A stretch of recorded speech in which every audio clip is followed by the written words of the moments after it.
Hello everyone. Welcome to Class 1 of the 30-day Wilcom Embroidery Studio 4.2 Masterclass. Over the next 30 days, we will learn embroidery digitizing step by step, from absolute basic to advanced levels, completely for free. If you are brand new to the embroidery industry or looking to level up your skills, this series is specially for you. In today's first class, we will cover three main topics. Overview of the Wilcom 4.2 interface and main workspace. Introduction to essential toolbars. Creating your very first simple shape or object. Take a look at the screen. After opening Wilcom, we can see a blank canvas. On the left side, we have our main digitizing tools used for creating designs. At the top, you'll find the menu bar and standard toolbars.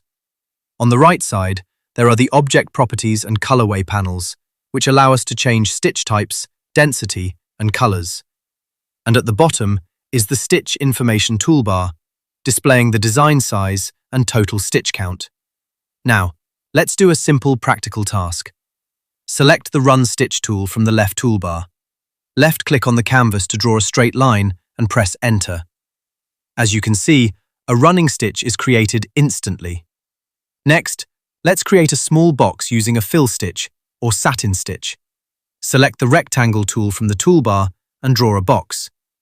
From the Object Properties panel on the right, we can easily adjust its stitch angle and density. In today's class, we explored the Wilcom interface and learned two fundamental stitches. Please practice today's lesson on your computer.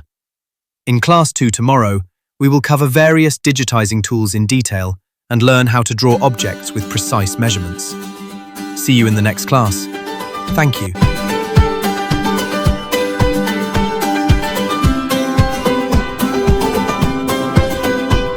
Got a dream inside your mind.